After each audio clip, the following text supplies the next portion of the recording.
Le dernier artiste. Et si les artistes étaient devenus obsolètes? Dans un futur proche, les artistes sont recrutés pour alimenter des banques de données.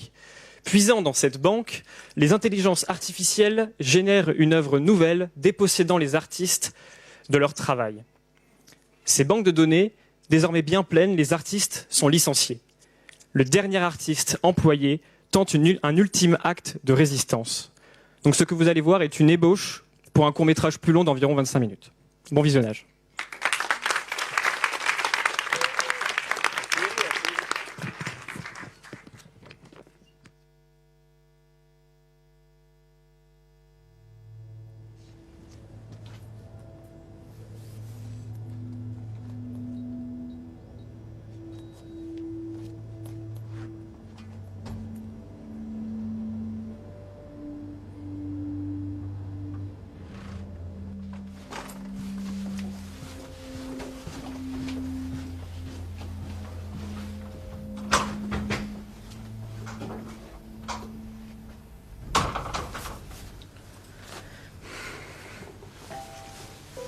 Bonjour employé numéro 86 354, vous avez un total de 15 produits à fournir.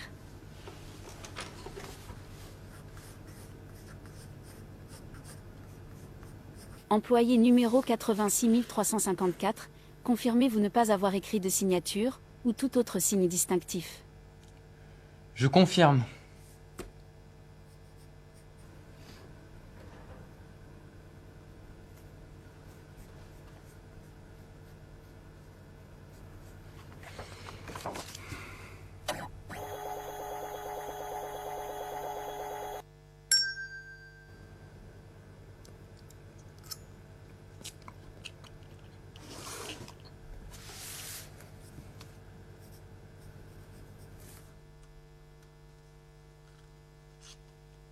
Employé numéro 86 354, votre pause est trop longue, veuillez regagner votre poste.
Bonjour, du coup je me présente, Tristan Tchilingarian, scénariste du coup du dernier artiste et ingénieur en intelligence artificielle. Et donc moi c'est Jocelyn et donc, j'ai réalisé quelques films en amateur avant et donc là c'est moi qui ai réalisé du coup ce court-métrage. Du coup, l'intelligence artificielle dans la société, c'est un vrai problème qu'il faut se poser. Donc déjà, je vais définir très rapidement et brièvement ce que c'est qu'une intelligence artificielle. Quand on est des hommes, on fait des actions tous les jours, on réfléchit, on parle, on écrit des choses. L'intelligence artificielle, c'est quand en fait on va demander à une machine de faire la même chose, globalement. Du coup, la science-fiction nous a beaucoup vendu de choses au niveau de l'IA. Globalement que ça allait nous simplifier la vie, on allait la couler douce. Mais au final, ce qu'on a obtenu, c'est plutôt qu'on devient esclave des intelligences artificielles.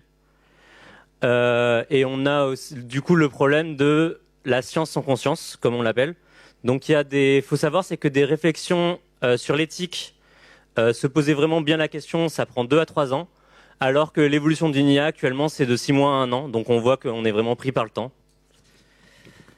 Du coup, là, pour un exemple d'évolution, donc ça, c'est une IA artiste qui a fait un croquis en 2021, puis en 2022. Donc, vous voyez qu'en un an, elle a déjà eu le temps d'apprendre plutôt vite. Et du coup, c'est une démarche qui va toucher beaucoup de secteurs. Du coup, il y a l'un des secteurs, du coup, ce qu'on a dit, c'est le secteur de l'art, où on peut demander maintenant à des IA des phrases très simples et on a des résultats plutôt bluffants. Mais on a aussi d'autres résultats tels que ce qu'on appelle le deepfake. Beaucoup d'internautes se sont amusés à mettre Nicolas Cage dans beaucoup de films où il n'avait pas joué. Et avec un résultat, vous verrez, plutôt pertinent. Et un site qui s'appelle This Person Does Not Exist, qui, quand vous allez dessus, c'est très simple, vous avez une photo d'une personne qui n'existe pas. Ces personnes n'ont jamais existé.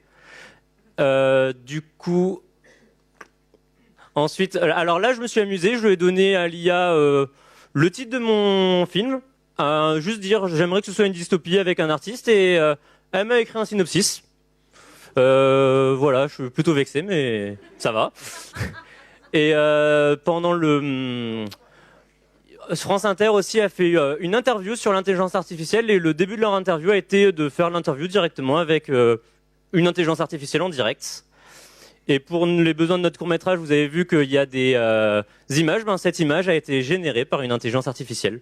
Nous, on a juste mis la signature et le slogan. Voilà.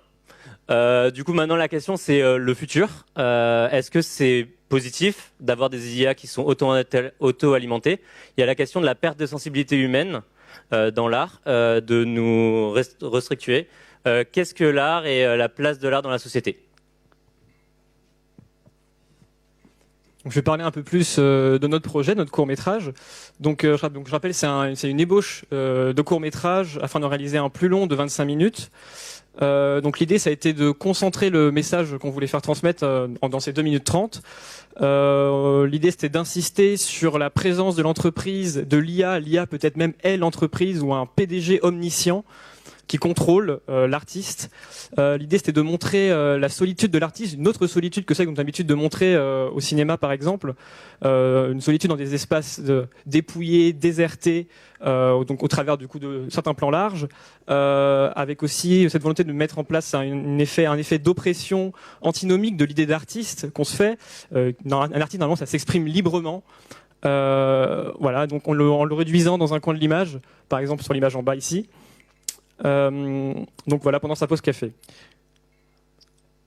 Ensuite, on a quelques références de films. Donc pour les films les plus récents, on a Bienvenue à Gattaca ou Ex Machina pour notamment les décors ou l'ambiance générale, un peu science-fiction, anticipation. Mais aussi des classiques du cinéma, donc comme Les Temps modernes de Chaplin, ou encore le célèbre Métropolis de Fritz Lang au début du XXe siècle, avec ces grands bâtiments en béton, ternes et désincarnés.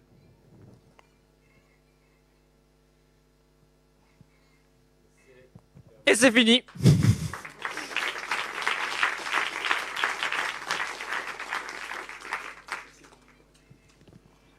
Merci. Moi j'ai une question. Qu'est-ce que vous voulez faire de ce projet? Merci. Du coup, là, ce que je veux, c'est c'est un message moi que j'aimerais porter. Et du coup, ça serait faire un cours, le diffuser sur des plateformes telles que YouTube, Brutix ou France Télé, et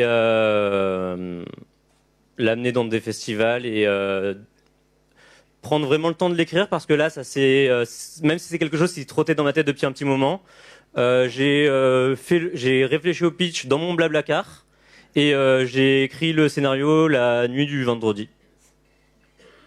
Quand tu dis écrit, ça veut dire, c'est toi ou c'est l'IA? Parce que c'est l'IA qui a... Non, c'est moi qui l'ai écrit. T'es sûr? Des fois, je me pose la question maintenant.